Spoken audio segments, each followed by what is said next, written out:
మళ్లీ కొత్త పల్లవి అందుకున్నారు. ఇంతకాలం ప్రపంచంలోని యుద్ధాలను తానే ఆపానంటూ గప్పాలు కొట్టారు. పాక్ భారత్ న్యూక్లియర్ వార్ ను ఆపానంటూ ప్రపంచాన్ని షాక్ గురిచేశారు. ఇప్పుడు తాను చెప్పిందే వేదమన్నట్లుగా ఇరాన్ తో వార్కు దిగారు. మిత్రదేశం ఇజ్రాయెల్ తో కలిసి ఇరాన్ లో నానా బీభత్సం సృష్టిస్తున్నారు. ఎలాంటి లెక్కలు లేకుండా యుద్ధ రంగంలోకి దిగిన ట్రంప్ కు షాక్ల మీద షాకులు తగులుతున్నాయి. ఫలితంగా ప్రపంచం క్రూడాయిల్ సంక్షోభంలో కూరుకుపోయింది. చరిత్రలో ఎన్నడూ లేనంతగా వ్యూహాత్మక చమురు నిల్వలను బయటకు తీయాల్సి వస్తోంది. ఇరాన్ విషయంలో మొదట ట్రంప్ సందిగ్ధంలోనే ఉన్నారు. అటాక్ చేయాలా వద్దా అని ఆలోచించారు.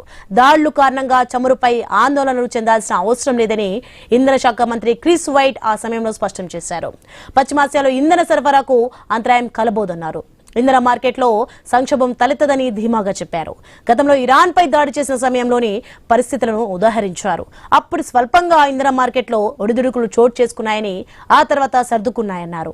కొంతమంది ట్రంప్ సలహాదారులు ఇదే అభిప్రాయాన్ని వ్యక్తం చేశారు. రెండోసారి దాడులు చేస్తే లక్ష్యంగా చేసుకునే అవకాశం ఉందన్న హెచ్చరికలను కొట్టిపారేశారు.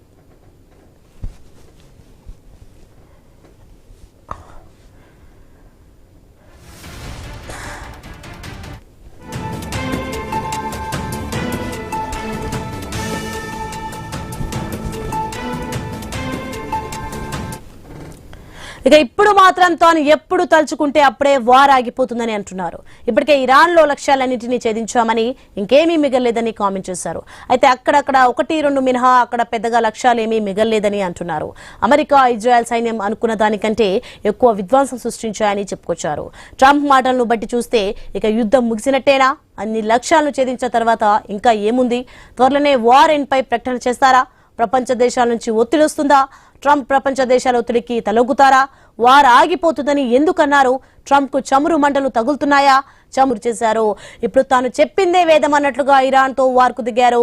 మిత్రదేశం ఇజ్రాయెల్ తో కలిసి ఇరాన్ లో నానా బీభత్సం సృష్టిస్తున్నారు. ఎలాంటి లెక్కలు లేకుండా యుద్ధ రంగంలోకి దిగిన ట్రంప్ కు షాక్ల మీద షాకులు తగులుతున్నాయి. ఫలితంగా ప్రపంచం క్రూడాయిల్ సంక్షోభంలో కూరుకుపోయింది. చరిత్రలో ఎన్నడూ లేనంతగా వ్యూహాత్మక చమురు నిల్వలను బయటకు తీయాల్సి వస్తోంది. ఇక ఇరాన్ విషయంలో అయితే మొదట ట్రంప్ సందిగ్ధంలోనే ఉన్నారు. అటాక్ చేయాలా వద్దా అని ఆలోచించారు. ఇక దాడుల కారణంగా చమురుపై ఆందోళనలు చెందాల్సిన అవసరం లేదని ఇంధన శాఖ మంత్రి క్రిస్ వైట్ ఆ సమయంలో స్పష్టం చేశారు. పశ్చిమాసియాలో ఇంధన సరఫరాకు అంతరాయం కలబోదన్నారు. ఇంధన మార్కెట్లో సంక్షోభం తలెత్తదని ధీమాగా చెప్పారు. గతంలో ఇరాన్ పై దాడి చేసిన సమయంలోని పరిస్థితులను ఉదాహరించారు. అప్పుడు స్వల్పంగా ఇంధన మార్కెట్లో ఒడిదుడుకులు చోటు చేసుకున్నాయని, ఆ తర్వాత సర్దుకున్నాయన్నారు. కొంతమంది ట్రంప్ సలహాదారులు ఇదే అభిప్రాయాన్ని వ్యక్తం చేశారు. రెండోసారి దాడులు చేస్తే ఆర్థిక వ్యవస్థలను ఇరాన్ లక్ష్యంగా చేసుకునే అవకాశం ఉందని హెచ్చరికలు కొట్టిపారేశారు. రైట్, ఇక ఇదే అంశానికి సంబంధించి మరింత సమాచారం న్యూస్ నుంచి మా కొలిగ హిమబిందు అందిస్తారు. ఎస్ హిమబిందు, మొత్తానికైతే తాను చెప్తే వారా అవుతుందంటున్నారు ట్రంప్. ఏం జరుగుతుంది అసలు? Right, thank you Sony. Trump Iran యుద్ధం గురించి కూడా అంటే అక్కడ ఉన్న ఒక మీడియాలో కూడా మాట్లాడుతూ కూడా ఒక ఇంటర్వ్యూ చేస్తే, ఆ ఇంటర్వ్యూలో నేను ఎప్పుడు తలుచుకుంటే అప్పుడు యుద్ధం ఆగిపోతుంది అంటూ కూడా ఒక ట్రంప్ ఒక కామెంట్స్ అయితే పాస్ చేశారు. సో ఈ యొక్క కామెంట్స్ బట్టి కూడా ఈ ఇజ్రాయెల్ ఇరాన్ అమెరికా వార్ కి ఒక ఎండ్ కార్డ్ పడుతుందా అనే విధంగా కూడా ఇప్పుడు చర్చ అయితే మొదలైంది. ముఖ్యంగా కూడా మనం మొదట్లో చూసాం, అమెరికా అధ్యక్షుడు ట్రంప్ ఇరాన్ పై దాడి చేస్తే ఒక ఖమేని అంటే ఎవరైతే ఇరాన్ సుప్రీం లీడర్ ఉన్నారో ఖమేనీని హతం చేస్తే మొత్తం ఈ సమస్యకు ఒక ఫుల్ స్టాప్ వస్తుంది అనుకున్నారు. బట్ ఇరాన్ సుప్రీం లీడర్ ఎవరైతే ఖమేనీ ఉన్నారో ఆ మత గురువు చనిపోవడంతో ఇరాన్ కూడా ప్రతిదాడులు చేయడం జరిగింది. మొత్తంగా మనం చూసాం, మిడిల్ ఈస్ట్ కంట్రీస్ లో ఉన్న దేశాలన్నీ కూడా ఏవైతే American base army base camps పైన కూడా దాడులు చేసింది. ఆ ప్రతిదాడులతో చాలా వరకు కూడా మిడిల్ ఈస్ట్ కంట్రీస్ అన్ని కూడా నష్టపోయిన పరిస్థితి. చమురు క్షేత్రాలపై కూడా ఇరాన్ డ్రోన్లతో మిసైల్తో కూడా దాడి చేసింది. సో మొదటైతే యుద్ధం స్టార్ట్ చేసింది అమెరికానే, ఇజ్రాయెల్ అమెరికానే చేశారు. బట్ ప్రతిదాడిగా కూడా అటు ఇరాన్ కూడా చేసింది. చాలా వరకు కూడా నష్టం చూసాం. ఇప్పుడు గ్యాస్ సంక్షోభం ఏదైతే కూడా ఉందో మనం చూసాం, చాలా వరకు కూడా 3 కంట్రీస్ కి స్టార్ట్ అయిన ఈ యుద్ధం సంబంధించి ఇది కూడా మొత్తం ప్రపంచ దేశాలంటూ కూడా విస్తరించింది. అది చూసాం, ఇరాన్ కూడా హర్ముజ్ జలసంధి స్ట్రైట్ ఆఫ్ హర్ముజ్ దీన్ని కూడా మూసివేసింది. ఈ నేపథ్యం చాలా వరకు కూడా సంక్షోభం వచ్చింది. బట్ ఇక్కడ ట్రంప్ యొక్క లెక్కలు తప్పాయి అంటే డెఫినెట్ గా కూడా తప్పాయి. బట్ యుద్ధం స్టార్ట్ చేశాడు, బట్ కంటిన్యూ చేయడానికి ఒక 4 వీక్స్ పాటు కంటిన్యూ చేస్తా అన్నాడు. బట్ ఇప్పుడున్న ఈ స్టేట్మెంట్స్ బట్టి కూడా యుద్ధం మరికొన్ని రోజుల్లోనే కూడా ముగియబోతుంది. ఎందుకంటే ట్రంప్ ఆల్రెడీ కూడా ఈ ప్రపంచ దేశాల నుంచి కూడా ఏమైనా ఒత్తిడి రాబోతుంది. ఎందుకంటే మిగతా కంట్రీస్ లో కూడా చాలా వరకు కూడా మరికొద్ది రోజుల్లో ఎన్నికలు రాబోతున్నాయి. ఈ నేపథ్యంలో ఏమైనా ట్రంప్ దగ్గర కూడా చాలా వరకు కూడా ఈ మిగతా దేశాలన్నీ కూడా ఒత్తిడి తెచ్చే పరిస్థితి, ఏమో లోపల ఏం జరుగుతుందో తెలియదు. ఎందుకంటే ట్రంప్ మాటలు ఎప్పుడు కూడా ప్రపంచ దేశం శాంతి నేనే చేకూర్చాను, చాలా దేశాలకు సంబంధించి మన దేశానికి అదే పాకిస్తాన్ కూడా న్యూక్లియర్ వార్ నేనే మొదట్లో ఆపానని అన్నాడు. చాలా విషయాల వరకు ఆయన అట్లానే చెప్పుకునే పరిస్థితి. బట్ ఈ మాటలు ఎంతవరకు కూడా కరెక్ట్, నిజంగా ఆ విధంగా అటాక్ చేయడానికి ఇంకా అమెరికా దగ్గర ఎటువంటి కూడా టీం బలం లేదా అన్నట్టుగా కూడా అనిపిస్తోంది. సో చూద్దాము. జాయిన్ అయ్యారు retired army colonel Durga Prasad, అలాగే విశ్లేషకులు కుల మధుసూదన్ రావు, ఇద్దరు కూడా జాయిన్ అయ్యారు. ముందుగా దుర్గా ప్రసాద్ గారు, ఎట్లా అర్థం చేసుకోవాలి ట్రంప్ వ్యాఖ్యలు? మొదట్లోనేమో 4 వీక్స్ లో కల్లా మొత్తం కల్లా ఈ ట్రంప్ వార్ని అంతా కూడా క్లోజ్ చేస్తామన్నాడు. అంటే ఇంకా ఇరాన్ లో లక్ష్యంగా కూడా 1-2 లక్ష్యాలు మాత్రమే ఉంది, మొత్తంగా కూడా ఇరాన్ లో అంతా కూడా తుడిచిపెట్టుకుపోయింది, అన్ని లక్ష్యాలను కూడా ఛేదించామంటున్నాడు. సో ఇంకా యుద్ధం చేయాల్సిన అవసరం లేదు అన్నట్టుగా కూడా ఒక వ్యాఖ్యలు వచ్చాయి. ఎట్లా అర్థం చేసుకోవాలి ఈ వ్యాఖ్యలతో? మరికొద్ది రోజుల్లో కూడా ఇరాన్ వారికి ఒక ఎండ్ కార్డ్ పడేటట్టుగా కూడా అర్థం చేసుకోవాలా? శ్రోతలందరికీ నమస్కారాలు. అదే కాకుండా నాతో పాటు ప్యానెల్లో ఉన్న మీ సభ్యులకు కూడా నా నమస్కారాలు. ఇప్పుడు ఇవాళ 13వ రోజు అండి. 13వ రోజు లోపల ట్రంప్ గారు ఆయన ఇన్పుట్స్తో ఆయన ఈ హాజ్ ఆల్రెడీ టోల్డ్ ఏంటంటే whenever I want I can finish. కానీ ఆ వార్ అనేది ఏంటంటే స్టార్ట్ చేయడం సులభం, ఎండ్ చేయడం చాలా కష్టం అన్నమాట. దీని లోపల ఏంటంటే ఎవరు యాంటిసిపేట్ చేయనట్టు ఇరాన్ మిడిల్ ఈస్ట్ లోపల ఏవైతే గల్ఫ్ కంట్రీస్ ఉన్నాయో దాదాపు అన్ని దేశాల లోపల ఎక్కడైతే అమెరికన్ బేసెస్ ఉన్నాయో వాటన్నిటి మీద అటాక్ చేసింది. అటాక్ చేసిన తర్వాత సబ్సిక్వెంట్గా ఇప్పుడు దుబాయ్ కానివ్వండి, బహ్రెయిన్ కానివ్వండి, కువైట్ కానివ్వండి, అన్ని చోట్లలో కూడా already they are bombing indiscriminately. అదే కాకుండా ఈ హిజ్బుల్లా స్థావరాలు మన బేరూట్లో ఏవైతే ఉన్నాయో దాని మీద కూడా ఇజ్రాయెల్ అటాకింగ్, అండ్ ఇరాన్ లోపల by and large America has been attacking. America one of those tomahawk మీద అటాక్ లోపల దాదాపు 180 మంది పిల్లలు చనిపోయారు. ఇరాన్ ఈజ్ క్లెయిమింగ్ ఇప్పటివరకు దాదాపు 1398 మంది 1400 మంది deaths have occurred and thousands of people have suffered in క్యాజువాలిటీస్లో. అందువల్ల నేను అనుకునేది ఏంటంటే when it comes to oil, the choke point is Strait of Hormuz అండి. ఆ హోర్ముజ్ లోపల control is with by and large Iran అన్నమాట. ఇప్పుడు ఇవాళ ఇరాన్ ఏమంటుందంటే ఆ స్టేట్ ఆఫ్ హోర్ముజ్ ని కంట్రోల్ చేయడానికి ఆల్రెడీ మేము సీ మైన్స్ పెడుతున్నామన్నారు. ఇంకోటి ఏంటంటే ఇంతకు ముందు సోవియట్ రష్యా ఈ యుద్ధాలకి లేనప్పుడు Soviet Russia has carried out hydrographical survey and అక్కడ ఆల్రెడీ మైన్స్ లే చేసి ఉన్నాయని చెప్పారనమాట. ఇప్పుడు హోర్ముజ్ స్టేట్ చూస్తే మీరు నారోయెస్ట్ పాయింట్ లోపల 33 కిలోమీటర్స్ అండి. అయితే 4 లేన్ షిప్స్ కోసం అనమాట. అవన్నీ అయిన తర్వాత మధ్యలో gap is only about 4 kilometres. So if they lay these are the sea mines, అది ఇంకా యాంటీ షిప్ డివైజెస్ అవన్నీ చేసిన తర్వాత కొన్ని షిప్స్ సింక్ చేశారనుకోండి, so states of Hormuz choke అయ్యే ఛాన్సెస్ ఉన్నాయన్నమాట. ఆల్రెడీ గత 2-3 రోజులుగా 6 షిప్స్ ని వీళ్ళు టార్గెట్ చేశారు, అటాక్ కూడా చేశారు. అది కాకుండా ప్రస్తుతం ఏంటంటే ఇరాన్ దగ్గర వచ్చేటప్పటికి their biggest strength is their missiles అండి. So, what has happened as far as they are concerned, they seems to be having an unending supply of missiles. అవి ఎంతవరకు అంటే లాస్ట్ అయితే మనం చెప్పలేము అనమాట. As for America is concern వాళ్ళు ఏంటంటే మా స్ట్రాటజీకి ఏమి అచీవ్ అయిందండి. అచీవ్ అయిన లోపల ఏమైందంటే వాళ్ళు ఇరాన్ ది టాప్ లీడర్షిప్ పోయారు. కానీ Iran has fought with Iraq for about 10 years. So వాళ్ళ దగ్గర ఏంటంటే ఫస్ట్ టైర్ పోయిన తర్వాత కూడా second tier, third tier, fourth tier leaderships are already intact అనమాట. ఒకళ్ళు పోయారనుకోండి, ఇన్ హిస్ ప్లేస్ ఈ సన్ అడ్మిరల్ సోర్నిన్ సీనియర్ మిలిటరీ వారు పోయారనుకోండి, వాళ్ళ దగ్గర ఇంకా వాళ్ళు వచ్చారు. ఇంకా ప్రస్తుతం ఏంటంటే ఐఆర్సీజీది కంట్రోల్ ఇరాన్ మీద టోటల్ గా ఉంది. The biggest miscalculation what the Iran America has done. వాళ్ళు ఏమంటున్నారంటే ప్రజలంతా తిరగబడతారు, ఐఆర్సీజీని మొత్తం డిజైన్ చేస్తారు, చేయగానే కొత్త వాళ్ళకి కావాల్సిన గవర్నమెంట్ ఎవరు మన పాత రాజు ఎవరైతే ఉన్నారో ఆయన కుమారుడు వచ్చేసి మళ్ళీ అంతా వాళ్ళకి ఎట్లా కన్వీనియంట్ గా ఉంటే అట్లా నడిపిస్తారని అనుకున్నారు. కానీ అవన్నీ ఫెయిల్ అయ్యాయి అనమాట. ఇవాళ ఏంటంటే Iran public they are against the America అనమాట. దాట్ అన్ఫార్చునేట్లీ దాంట్లో నాకు అనిపించేది ఏంటంటే ఆ మిస్కాల్కులేషన్ అయిపోయిందని అనుకుంటున్నాను. ట్రంప్ అంటే యూనిలాటరల్ గా డిక్లేర్ చేయొచ్చు, కానీ వార్ అనేది స్టార్ట్అప్ చేయడం ఈజీ అండి. దాన్ని మనం ఎండ్ అంటప్పటికీ ఒక పార్టీతో కాదనమాట. ఇవాళ ఇరాన్ ఏంటంటే 3 కండిషన్స్ ఏంటంటే వాళ్ళ ప్రెసిడెంట్ ఈ 3 కండిషన్స్ పెట్టారనమాట. ఒకటి, ఇది ఇమీడియట్ గా ఏది హోటలిటీస్ అవన్నీ ఇది all that things to stop. Second ఏంటంటే వార్ రిపరేషన్స్. ఇప్పటి వరకు Iran is claiming probably $700 billion, $10 billion. That the America should pay to them. The third is, the rest of the world should honor their ఏంటంటే their safety అని. ఇవన్నీ అంటే అవి practical గా చేయగలుగుతారా లేదా? Iran America can withdraw, but వాళ్ళు they will be leaving that country in mess. But తర్వాత ఇప్పుడు Iran the biggest strength has been Hamas and the Hezbollah అండి. సో వాట్ హస్ హ్యాపెండ్, వీళ్ళ ఎవరైతే గెరిల్లాస్ ఎవరైతే ఉన్నారో టెర్రరిస్ట్ అంటారు, మనం ఏమన్నా అనుకోవచ్చు వాళ్ళని, ఫ్రీడమ్ ఫైటర్స్ అంటే ఏమన్నానండి.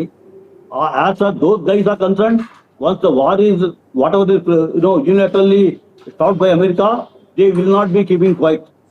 They will be hitting these targets anywhere in the world అండి. That is my దీనిలోపల అన్నమాట.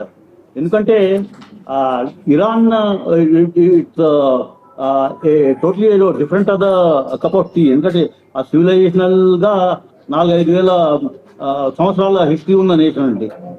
అందువల్ల నేను ట్రంప్ గారు చేసినా కూడా it is not possible. And as far as Iran is concern, free oil flow అనేది పర్మిట్ చేస్తుందని నేను అనుకోనండి. రైట్ దుర్గా ప్రసాద్ గారు, అంటే ప్రపంచ దేశాలన్నీ కూడా ఆర్థిక వ్యవస్థలన్నీ కూడా కుదేలవుతున్న నేపథ్యంలో కూడా ప్రపంచ దేశాల నుంచి కూడా వచ్చిన ఒత్తిడి కారణంగానే కూడా ట్రంప్ ఈ విధమైన ప్రకటన చేశారా అని దాని గురించి మనం ఇంకా డీటెయిల్ గా మాట్లాడదాం. చిన్న బ్రేక్ తీసుకుందాం.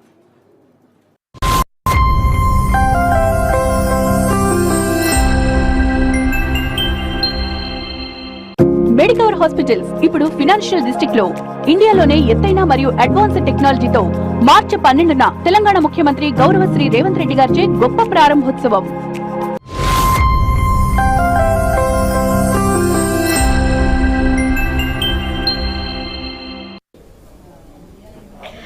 Welcome back. నేను ఎప్పుడు అనుకుంటే అప్పుడు యుద్ధాన్ని ఆపేస్తాను, ఇవి ట్రంప్ చెప్పిన మాటలు. సో ఈ గతంలో కూడా ప్రపంచ శాంతి కోసం నేను చాలా పాటుపడ్డాను. ఇరు దేశాల మధ్య, అంటే మనకి అటు పాకిస్తాన్ కి మధ్య ఇరాన్ ఏవైతే కూడా అనుయుద్ధానికి సంబంధించి నేనే ఆపానంటూ గతంలో కూడా ట్రంప్ చాలా సార్లు చెప్పుకొస్తున్న పరిస్థితి. బట్ ఎప్పుడు అనుకుంటే అప్పుడు యుద్ధాన్ని ఆపేస్తానంటూ కూడా ట్రంప్ మరి చెప్పడం జరిగింది. బట్ ఇరాన్ దీనికి ఏ విధంగా కూడా స్పందిస్తుంది? ఇప్పటికే ఇరాన్ లో ఉన్న ఏవైతే లక్ష్యాలు ఉన్నాయో మొత్తం అన్నింటినీ కూడా ఇజ్రాయెల్, అమెరికా కలిపి రెండింటిని దాడి చేసి 1-2 లక్ష్యాలు మాత్రం మిగిలిపోయి ఉంటే మొత్తం అన్ని లక్ష్యాలను కూడా మేము ఛేదించగలిగాము, మీకు అక్కడ ఇరాన్ లో మిగిలింది ఏమీ లేదు అంటూ కూడా ట్రంప్ ఇప్పుడు ఈ కొత్తగా ఈ మాటలు రావడం కూడా అంటే ఈ యొక్క ఇరాన్ వారికి ఎండ్ కార్డు పడుతుందా అనే విధంగా కూడా ఇప్పుడు చర్చ అయితే నడుస్తోంది. రైట్, మనతో పాటు ఉన్నారు విశ్లేషకులు మధుసూదన్ రావు గారు. నమస్తే అండి మధుసూదన్ రావు గారు. ఎట్లా అర్థం చేసుకోవాలి ట్రంప్ మాటల్ని? గతంలో కూడా ఇలానే చెప్పడం జరిగింది, 4 వారాల పాటు యుద్ధాన్ని కొనసాగిస్తాను, బట్ ఎప్పుడు అనుకుంటే అప్పుడు యుద్ధాన్ని నేను ఆపేయగలుగుతాను. సో ఇరాన్ లో మిగిలింది ఇంకేమీ లేదు, 1-2 లక్ష్యాలు మాత్రమే ఉన్నాయి, మొత్తం అంతా కూడా ఇరాన్ లో అన్నిటినీ కూడా మేము క్లియర్ చేశాము అంటూ కొత్తగా ఇలా మాట్లాడడం జరుగుతుంది. ఏమైనా ట్రంప్ పైన అంటే ఇరాన్ యొక్క అంటే ప్రతిదాడి చేసిన ఇరాన్ కూడా ఇరాన్ ని తక్కువ అంచనా వేశాడు. ఎందుకంటే రెవల్యూషనరీ గార్డ్స్ ఎంత పవర్ఫుల్ గా ఉంటాయో తెలుసు, వాళ్ళు కూడా అంతే ధీటుగా కూడా అమెరికా బేస్ క్యాంపుల పైన కూడా దాడులు చేయడం, ఇవన్నిటినీ కూడా ట్రంప్ తట్టుకోలేక ఈ విధమైన వ్యాఖ్యలు చేశాడు అనుకోవాలా?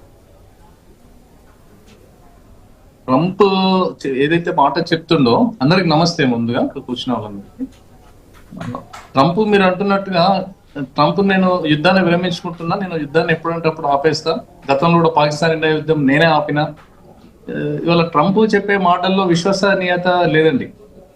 ట్రంప్ని నమ్మే పరిస్థితిలో ఇలా ప్రపంచం లేదు, ప్రపంచ రాజకీయాలు కూడా ట్రంప్ మీద విశ్వాసంతో లేవు. ఎందుకంటే ఆయన పూటకొక మాట మాట్లాడతాడు. ఆయన పూటకొక మాట గడియకొక పని చేసుకుంటా ముందుకు పోతుండేటువంటి సందర్భంలో అసలు ఆయన స్టేట్మెంట్లకు కూడా పెద్ద గౌరవం గుర్తింపు రాదు. కారణం ఏంటంటే ట్రంప్ అసలు యుద్ధం ఎందుకు మొదలు పెట్టిండు అనేది ఇప్పటివరకు చెప్పలేదు. యుద్ధం ఎందుకు మొదలు పెట్టిండు, యుద్ధం లక్ష్యాలు ఆయన నెరవేర్చుకున్నాడు, అసలు యుద్ధ లక్ష్యం ఏంది, లక్ష్యం నెరవేరిందా, యుద్ధం ఎందుకు ఆపేస్తుండ్రు అది చెప్పాలి కదా. ఇప్పుడు ఏదైనా ఒక దేశం మీద ఒక యుద్ధం చేస్తున్నారంటే ఒక కారణం ఉంటది. ఈ కారణం ఏంది? ఆయిల్ కోసం యుద్ధం చేస్తున్నావా, వాళ్ళ దగ్గర అణవస్త్రాలు ఉన్నాయని యుద్ధం చేస్తున్నావా, లేకపోతే అక్కడ ఉన్న యురేనియం ని నువ్వు నీ కంట్రోల్లోకి తెచ్చుకోవడానికి నువ్వు యుద్ధం చేసినావా, మరి అవన్నీ నీ కంట్రోల్లోకి వచ్చినాయా, మరి నువ్వు ఏం సాధించినావా అనేది చెప్పకుండా నేను యుద్ధాన్ని విరమిస్తున్నా, యుద్ధాన్ని ఆపేస్తున్నా అని అంటేనే ఇవాళ ట్రంప్ వెనకడుగు వేసిండు. ఇరాన్ యొక్క సామర్థ్యాన్ని తక్కువ అంచనా వేసిండు. గతంలో ఇరాక్ మీద యుద్ధాలు చేసి సద్దాం హుస్సేన్ ని పట్టుకుపోయిండు. మొన్నటికి మొన్న ఒక ప్రధానమంత్రి, ఒక దేశ అధ్యక్షుడు, వెనిజులా అధ్యక్షుడిని ఆయన దేశంలో ఉన్నటువంటి చట్టాలు వెనిజులాకు సంబంధించిన అధ్యక్షుని కూడా తీసుకుపోయి ఆయన దేశంలో విచారణ జరుపుతాడు.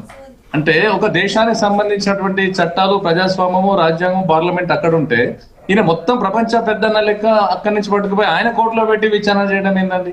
కాబట్టి ట్రంప్ చేస్తున్నటువంటి విధానాలన్నీ కూడా ఈ ప్రపంచాన్ని వినాశకరణ వైపే తీసుకుపోతున్న చర్యలుగానే మనం భావించాలి. ట్రంప్ చేస్తున్న చాలా పెద్ద పొరపాటు, తప్పు. ఐక్యరాజ్య సమితి ఉన్నది, ఏమైనా తప్పులు జరిగితే ఐక్యరాజ్య సమితిలో కూర్చోవాలి. ఎన్నో వేదికలు ఉన్నాయి, మాట్లాడుకోవాలి. ప్రపంచ దేశాలతో మాట్లాడాలి, పెద్ద దేశాలతో కూర్చొని మాట్లాడాలి. అట్లా ఏం కాకుండా ఇవాళ దాడులు చేసి ఇవాళ ప్రపంచాన్ని మొత్తం కూడా ఈ చమురు కావచ్చు, మిగిలిన నిత్యావసర సరుకుల ట్రాన్స్పోర్టేషన్ కావచ్చు, ఎగుమతులు దిగుమతులు అన్ని కూడా ఇవాళ హర్ముడ్ జలసంధి దగ్గర మొత్తం దెబ్బతిన్నటువంటి పరిస్థితి. దానికి ట్రంపే ప్రధానమైనటువంటి కారణం. ఇవాళ నేను గెలుస్తా అన్నటువంటి విర్రవీగినటువంటి ట్రంప్ కి ఇరాన్ నుంచి ఇవాళ పెద్ద దెబ్బలు పడ్డాయి ఆయనకు. ప్రధానంగా ఇరాన్ కి సంబంధించినటువంటి తక్కువ ధర కలిగినటువంటి షాహీద్ డ్రోన్లు, ఈ పేట్రియాట్స్, పెద్ద పెద్ద క్షిపణులు ఇవాళ ఇజ్రాయెల్ వీళ్ళు వాళ్ళ మీద దాడి చేస్తుంటే షాహీద్ డ్రోన్స్ అనేటివి చాలా తక్కువ ఖర్చుతో కూడుకున్నటువంటి డ్రోన్లతోటి ఆ క్షిపణులన్నిటిని కూడా ధ్వంసం చేయడమే కాకుండా పెద్ద ఎత్తున ఈ దేశాల మీద దాడులు చేస్తుండ్రు. క్షిపణి లోడర్స్ ఉంటాయి, వాటిని పేట్రియాట్ లోడర్స్ ఏమంటారు వాటిని. అంటే ఒక రాకెట్ మోసుకుపోయి అక్కడ బాంబ్ బ్లాస్ట్ అయిన తర్వాత అది విస్ఫోటనం చెంది అన్ని ప్రాంతాలలో కూడా విధ్వంసం సృష్టిస్తుంది. అటువంటి బాంబింగ్ కూడా ఇవాళ ఇరాన్ చేయడం వల్ల ఇజ్రాయెల్ లో ఉన్నటువంటి సిటీస్ లో చాలా పెద్ద ఎత్తున ప్రమాదం జరుగుతా ఉన్నది.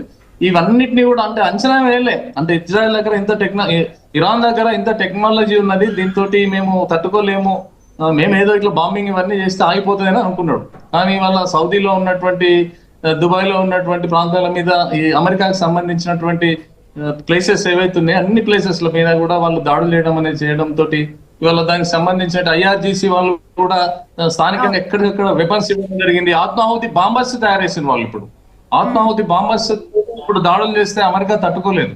ఎప్పుడు ఎక్కడ వచ్చి బాంబు పడితే కూడా తెలియనటువంటి పరిస్థితిలో, అయినటువంటి స్థితిలో ఇవాళ అమెరికా ఒక వెనుకడుగు వేసినట్టుగా నటిస్తుంది, కానీ డిక్లేర్ అయ్యలే. కానీ ఇప్పటి వరకు ఇరాన్ నుంచి మాత్రం ఏ స్టేట్మెంట్ రాలే. అమెరికా యుద్ధ విరమణ చేసుకుంటుంది కదా, మరి దానికి అనుకూలంగా మేము కూడా మధుసూదన్ రావు గారు, అంటే మనం చూసాము, అంటే ఇరాన్ సుప్రీం లీడర్ ఎవరైతే ఖమేనీ హతం తర్వాత వాళ్ళ దేశంలో ఆయన మత గురువుగా ఉన్నారు, చాలా వరకు వాళ్ళు ఎఫెక్ట్ అయ్యారు. బట్ అప్పటి వరకు ఉన్న ఏదైతే కూడా దేశంలో ఉన్న భేదాభిప్రాయాలు ఏవైతే ఉన్నాయో ఒక్కసారి మత గురువు చనిపోవడంతో కూడా వాళ్ళందరూ కూడా ఒక్క తాటిపైకి వచ్చారు. సో మత గురువు పోయాక ఇప్పుడు ఐఆర్జీసీ దీంతో కూడా ఇప్పుడు తర్వాత మస్తుబా కూడా అక్కడ ఇరాన్ నెక్స్ట్ లీడర్ గా కూడా ఉన్నారు. సో ఇప్పుడు ఈ ట్రంప్ చేసిన ఈ ప్రకటనకు అంటే ఇరాన్ ఏ విధంగా స్పందిస్తుంది? అందుకే ఒకవేళ తగ్గి యుద్ధాన్ని ఏమైనా కూడా తగ్గించుకునే విధంగా కూడా ఇరాన్ నుంచి స్పందన వచ్చే విధంగా ఉండొచ్చు అంటారా? లేదు, ఇరాన్ ఎక్కడ కూడా మేము తగ్గినామని చెప్తలేదు. వాళ్ళు రివెంజ్ తెచ్చుకోవడానికి సిద్ధంగా ఉన్నారు. ఖొమైనీ అంటే వాళ్ళకు ఒక దేవుడు లెక్క, వాళ్ళ మత గురువు. అక్కడే ఇంత పెద్ద దాడి జరిగిన తర్వాత చేసేదాన్ని చేసి బాంబులన్నీ వేసి విధ్వంసం సృష్టించి వాళ్ళు ఇరాన్ ని కోలుకోకుండా చేసినటువంటి అమెరికాని అంత ఈజీగా వాళ్ళు వదిలిపెట్టరు. కాబట్టి వాళ్ళు అమెరికాని ఖచ్చితంగా టార్గెట్ చేసినారు. కాబట్టి వాళ్ళు అమెరికా పెద్ద ఎత్తున లక్షల కోట్ల డాలర్ల లెక్కల ఇవాళ వాళ్ళు నష్టపోతున్నారు. ఆర్థిక వ్యవస్థ దెబ్బతిన్నది. వాళ్ళ అమెరికాలోనే విమర్శలు వస్తున్నాయి. ఇప్పుడు రేపు రాబోయే ఎన్నికల్లో విఫలమయ్యే పరిస్థితి ఉంది ఆ పార్టీకి. కాబట్టి ఇవన్నిటిని పరిగణించుకొని ఈయన తగ్గుతుండదు తప్ప ఎక్కడ కూడా ఇరాన్ తగ్గినటువంటి కనబడతలేదు. ఇప్పుడు హార్మోజ్ జలసంధి దగ్గర కూడా ఇప్పుడు సీ బాంబ్స్ అనేటివి కూడా పెడతా అంటుండు. ల్యాండ్ మైన్స్ లాగా సముద్రంలో పెడతారు, వాటిని కూడా పెడతామని చెప్పి వాళ్ళు ప్లాన్ చేస్తా ఉన్నారు. కాబట్టి ఇరాన్ ని తట్టుకోవడం అమెరికా తోటి ఇప్పుడు ఒక రకంగా చూస్తే మరి దీని వెనుక వేరే ఏమైనా దేశాలు సపోర్ట్ చేస్తున్నాయేమో అని అనుమానాలు కూడా కలుగుతున్నాయి. వాళ్ళు చాలా ధైర్యంగా మొండిగా కూడా ఉన్నారు, మేము ఏమైనా మంచిదే కానీ మా పక్కన ఉన్నటువంటి చుట్టూ దేశాలు ఎవి కూడా రేపు పొద్దున మిగలడానికి ఆస్కారం లేకుండా చేయాలి, అమెరికాకు గట్టి బుద్ధి చెప్పాలి, అమెరికాకు ఇజ్రాయెల్ అనే ఆలోచనలోనే వాళ్ళ ఇరాన్ ఉన్నది. ఎందుకంటే ఇక్కడ ఇరాన్ ఎక్కడ కూడా మీకు తగ్గినట్టుగా ఎక్కడ ఇప్పటివరకు స్టేట్మెంట్ రాలేదు, నేను చూడలేదు కూడా. అమెరికన్ ఇంటెలిజెన్స్ కూడా అంటే రష్యా కూడా సపోర్ట్ చేస్తుంది, మాకు కొంత ఇన్ఫర్మేషన్ ఉంది అని కూడా చెప్పింది. అమెరికా వాళ్ళు పుతిన్ తోడు మాట్లాడినా అని చెప్తుండు ఎవరు, మన Trump, America president Trump Putin తోటి మాట్లాడినా ఒక గంట సేపు మాట్లాడినా అంటున్నారు. మరి దాని చర్చ ఫలితం ఏమొచ్చింది అనేది ఇప్పుడు ఇరు దేశాల మధ్యలో పుతిన్ నుంచి సమాధానం రావాలి. పుతిన్ మరి ఇప్పటివరకు అయితే ఎక్కడ చెప్పినట్టయితే కనబడలేదు. మేము మధ్యవర్తిత్వం వహిస్తున్నాము, ఇరాన్ తోటి మాట్లాడుతున్నాము, దీన్ని ఆపే ప్రయత్నం చేస్తున్నాం అని చెప్పి పుతిన్ మరి స్టేట్మెంట్ నేనైతే చూడలేదు ఎక్కడ కూడా. ఒకవేళ పుతిన్ నుంచి మీరు అన్నట్టుగా ఈ ట్రంప్ పుతిన్ తోటి మాట్లాడు, పుతిన్ ఇట్లా ఏమైనా స్టేట్మెంట్ ఇస్తే ఇట్లా మనం దీని మీద నమ్మేటువంటి అవకాశం ఉంటుంది. పుతిన్ మాటలు నమ్మొచ్చు, ఈ ట్రంప్ మాటలు నమ్మేటువంటి పరిస్థితి ఈ ప్రపంచంలో ఎవరు కూడా ఆయన మాటలు పరిగణలో తీసుకోరు. ఆయన మాటలు స్టేట్మెంట్ మీద నిలబడాడు. ఆయన పూటకో మాట అని చెప్పాను, ఒక్కొక్క ప్రాంతంలో ఒక్కొక్క మాట మాట్లాడతాడు, ఒక్కొక్క దేశంలో ఒక్కొక్క రకంగా మాట్లాడతాడు. కాబట్టి ఆయన కాముకుడు, ఆయన యుద్ధాలను కోరుకునే వ్యక్తి, యుద్ధాలను ఆపేట ఆయన కాదు. ఎప్పుడు ఏదో ఒక దేశం మీద మొన్న ఒక పక్క దేశం అధ్యక్షుడిని కిడ్నాప్ చేసి పట్టుకొని పోయినారంటే ఆయనకు ప్రపంచ దేశాల మీద గౌరవం లేదు, ఇతర దేశాల మీద గౌరవం లేదు. కేవలం వాళ్ళు ఆయిల్ కోసమే, ఆయిల్ అక్కడ ఉన్నటువంటి యురేనియం సహజ వనరులు వాటిని కొల్లగొట్టాలి, ఈ పశ్చిమాసియా మీద పెత్తనం చెలాయించాలని చెప్పి ఇప్పుడు గల్ఫ్ ప్రాంతం, సౌదీ ప్రాంతం అంతా కూడా వాళ్ళ కంట్రోల్లో ఉన్నది. వాళ్ళంతా మిలిటరీ స్థావరాలు ఏర్పాటు చేసుకున్నారు. ఈ ఇరాన్ ఇంటలో దీని మెడలు విరవాలనే ఆలోచనతో తప్ప ఇంకేదో ఇక్కడ అణు ఆయుధాలు ఉన్నాయి, వీటితో మాకు ప్రమాదం ఉందని చెప్పి దాడి చేసి ప్రపంచ దృష్టి తీసుకుపోతున్నటువంటి విధానం ఏదైతున్నదో అది తప్పు. కేవలం ఇరాన్ ని లొంగ తీసుకునేటువంటి ప్రయత్నంలో భాగంగానే ఖొమైనీని అక్కడ మతపరమైనటువంటి అక్కడ మహిళలకు హిజాబ్ అది ఇది ఒక వర్గం అంతా కూడా అక్కడ ఉద్యమం చేస్తున్న సందర్భంలో మేము వాళ్ళకి సపోర్ట్ చేస్తున్నాం కాబట్టి, ఖొమైనీ ప్రజా వ్యతిరేకంగా ఉన్నాడు కాబట్టి ఆయన అణచివేస్తున్నామని ధోరణిలో ఆయన పోతుండు. ఒక దేశంలో ఉద్యమాలు వస్తున్నప్పుడు ఆ దేశంలో ఉన్నటువంటి ప్రభుత్వాలు, పాలకులు, అక్కడ ఉన్న పార్లమెంట్ చూసుకుంటది. మన పక్క దేశంతో జరుగుతున్న అలజడికి మనకు సంబంధం లేదు. అదేదా ఉంటే ఐక్యరాజ్య సమితి జోక్యం తీసుకోవాలి, వేదికల మీద మాట్లాడుకోవాలి. ఈ ట్రంప్ ఎవరండి? ట్రంప్ పెద్దన్న పాత్ర, పోలీస్ పాత్ర వహించి వాళ్ళ అన్ని దేశాల మీద దాడులు పోయి వాళ్ళ మొత్తం ఆర్థిక సంక్షోభం, ప్రపంచ దేశాలన్నీ కూడా వాళ్ళ ఆర్థిక సంక్షోభంలో పోవడానికి కారణం వీళ్ళ ట్రంప్. కాబట్టి ట్రంప్ రేపు పొద్దున్నే యుద్ధ విరమణ చేస్తాను, మళ్ళీ ఎల్లుండి పొద్దున బాంబింగ్ చేసినా కూడా ఆశ్చర్యం లేదు. కాబట్టి దీన్ని మనం పెద్ద సీరియస్ గా తీసుకొని పరిగణలోకి తీసుకొని పోవాల్సినటువంటి పర్లేదు, చూడాలి, వెయిట్ చేద్దాం. మరి ఇప్పుడు ఇజ్రాయెల్ ట్రంప్ చెప్పినంత మాత్రం ఇజ్రాయెల్ ఊరుకోదు, ఎందుకంటే అమెరికా దూరం ఉన్నది. ఇప్పుడు అమెరికా దూరం ఉన్నది, దానికి ప్రాబ్లం లేదు. కానీ ఇప్పుడు ఈ గెరిల్లా దాడులు చేస్తారు. ఇప్పుడు వాళ్ళ దగ్గర ఇంకొక బాంబు ఉందండి, ఇరాన్ దగ్గర ఖుర్రం షెహర్ 4, ఇది మధ్యంతర బాలిస్టిక్ షిప్ అనేది దాదాపు 2000 కిలోమీటర్ల దూరం పోతుంది. ఇది 1500 పేలోడ్ పట్టుకుపోయేటువంటి క్షిపణి ఉన్నది. ఇవి బయటికి తీసిన వాళ్ళు ఇప్పుడు ఆల్రెడీ ఇజ్రాయెల్ మీద చాలా వేసిన వాళ్ళు. ఇప్పుడు ఆ క్షిపణిని ఆపేంత శక్తి వల్ల 20,000 కిలోమీటర్ల వాయు కంటే వేగంగా ఉంటది. ఆ పైన ఆకాశంలో 20,000 కిలోమీటర్ల స్పీడ్ తోటి పోతుందంట ఆ క్షిపణి. ఆ క్షిపణి రాడార్స్ గుర్తించలేవట. అటువంటి క్షిపణి వల్ల ఇరాన్ వాళ్ళు బయటికి తీసిందని చెప్పి సమాచారం వస్తా ఉన్నది. ఆ క్షిపణిని తట్టుకోలేమని చెప్పి భయం కూడా ఇవాళ అమెరికా దగ్గర ఉన్నది. కాబట్టి అమెరికా ఇక సాహసోపేతమైన చర్య ఇంకా నష్టపోవద్దు, వాళ్ళు కూడా ఆర్థికంగా నష్టపోతే దేశం కూడా దిగజారిపోతుంది కదా ఆర్థికంగా, ప్రజల నుంచి వ్యతిరేకత. కాబట్టి ఈ ఇరాన్ తోటి కొంచెము యుద్ధ భీతి భయం కూడా పట్టుకున్నది వాళ్ళ ట్రంప్. కాబట్టి యుద్ధంలో పోతే నష్టం అవుతుంది. ఇరాన్ అవుట్ రైట్ అయిపోయింది, మేము ఏమైనా మంచి కానీ మేము అంత చూస్తామనే పరిస్థితిలో ఇరాన్ ఉన్నది. కానీ వాళ్ళలాగా వీళ్ళు ఉండలేరు. కాబట్టి ఇరాన్ కు భయపడే ట్రంప్ యుద్ధ విరమణ అనేది చేస్తున్నట్టుగా మనం గమనించాలి. దీంట్లో మరి చూడాలి రేపు ఎల్లుండి ఏం జరుగుతుంది దాన్ని బట్టి మనము అర్థం చేసుకోవాల్సిన అవసరం ఉంది. ఓకే మధుసూదన్ గారు, రైట్. దుర్గా ప్రసాద్ గారు, మనం చూసాము అంటే రష్యా ఉక్రెయిన్ యుద్ధం కూడా ఇలానే స్టార్ట్ అయింది. మేము అనుకుంటే ఇప్పుడు కూడా ఆపచ్చు అనుకుంటే గతంలో కూడా రష్యా చెప్పిన పరిస్థితి, బట్ అలానే కొనసాగుతుంది యుద్ధం. ఇప్పుడు ట్రంప్ కూడా అదే విధంగా కూడా మాట్లాడుతున్నాడు, మొత్తం అన్ని లక్ష్యాలను కూడా ఛేదించాము, ఇరాన్ లో 1-2 మాత్రమే ఉంటాయి, ఇజ్రాయెల్ అమెరికా కలిపి లక్ష్యాలను గట్టిగా కూడా మేము ఛేదించామని చెప్తుంది. బట్ ఇప్పుడు దీనివల్ల ట్రంప్ ఏం సాధించాడు? అసలు ఇంకొకటి IRGC చాలా రెవల్యూషనరీ గార్డ్స్ ఎంత ఎఫెక్టివ్ గా ఉన్నాయి. ఇప్పుడు ఒక బాంబర్స్ పెడతామంటున్నారు హార్మోస్ జలసంధి దగ్గర. సో ఇవన్నీ కూడా జరిగితే అసలు ఎట్లా ఇప్పటికే మిడిల్ ఈస్ట్ కంట్రీస్ లో చాలా వరకు కూడా బేసిస్ మీద అటాక్స్ జరిగిన పరిస్థితి. ఒకవైపు మొత్తం కూడా ప్రపంచం దేశం అంతా కూడా సంక్షోభంలో ఉంది, ఏదైతే గ్యాస్ మొత్తం ఇంధన నిల్వలకు సంబంధించి. సో నెక్స్ట్ ఏ విధంగా ఉండబోవచ్చు ఇరాన్ దీని ఇప్పుడు అమెరికా చెప్పిన ఈ ట్రంప్ చెప్పిన ఈ స్టేట్మెంట్ కు ఇరాన్ సానుకూలంగా ఉంటుందా, ఎట్లా స్పందించవచ్చు?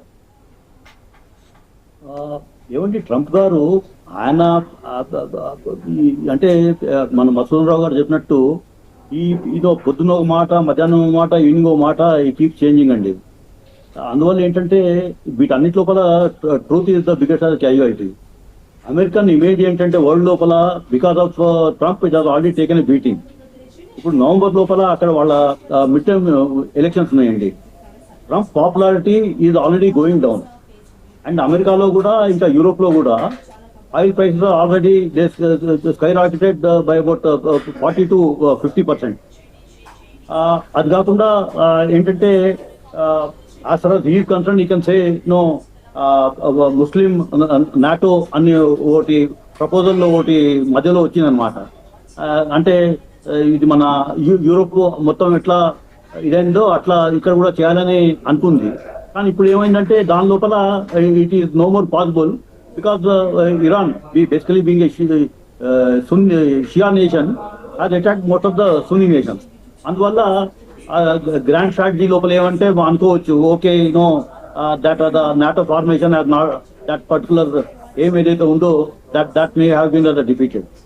అవి కాకుండా ఇప్పుడు ఆరామ్కో సౌదీ అరేబియాలో వరల్డ్ లోపల ఏంటంటే పెద్ద ఇది ఆయిల్ కంపెనీ.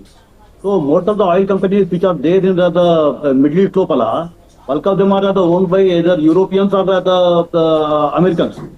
అందువల్ల ప్రొడక్షన్ లేకపోతే వాళ్ళు ఏమవుతారు, ఏమి లేచింది. అందువల్ల వాళ్ళ ఆర్థిక పరిస్థితి మీద డెఫినెట్ గా ఇది దెబ్బతీస్తుందండి. అందువల్ల ఏంటంటే ఇది ఇప్పుడు ఏంటంటే ఆయన యూ కెన్ కీప్ టెలింగ్ మా స్ట్రాటజీ ఏమిటో మా ఏమిటో ఇచ్చేవ్ అయిపోయాయి, I'm the getting out of this country. Unfortunately America ఏ దేశాల్లో వెళ్ళి అడుగు పెట్టినా కూడా అండి అది ధ్వంసం చేయడం తప్పితే. చెప్పండి. ఇప్పుడు అంతర్జాతీయ ఇంధన సంస్థ మేడం, అంతర్జాతీయ ఇంధన సంస్థ జపాన్, జర్మనీ, ఆస్ట్రియా వినొస్తుందండి? వినిపిస్తోంది. కన్క్లూడ్ చేయండి.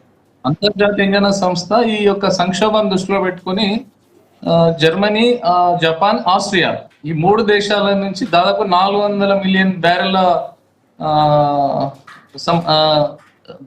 క్రూడ్ ఆయిల్ ని వాళ్ళు పంపించడానికి రిలీజ్ చేయడానికి వాళ్ళు ఒప్పుకున్నారు. అది కూడా అది మధ్యవర్తిత్వంతో అన్ని దేశాలకు అందేటువంటి పరిస్థితి ఉన్నది. ఈ యుద్ధం నడుస్తున్నటువంటి సందర్భంలో మనలాంటి దేశాలకు ఈ ఆయిల్ సముద్ర ఉత్పత్తులు అన్ని కూడా వచ్చేటువంటి అవకాశం ఉన్నది. ఈ యుద్ధ ప్రభావం మన మీద ఉండకపోవచ్చు అనేది కూడా మనం ఆలోచన చేయాలి దీంట్లో. Right, thank you so much అండి దుర్గా ప్రసాద్ గారు, మధుసూదన్ రావు గారు డ్రైవ్ లో పాల్గొన్నందుకు. సో చూసారు కదా, ఇది వాళ్ళ క్వశ్చన్ అవర్. కీప్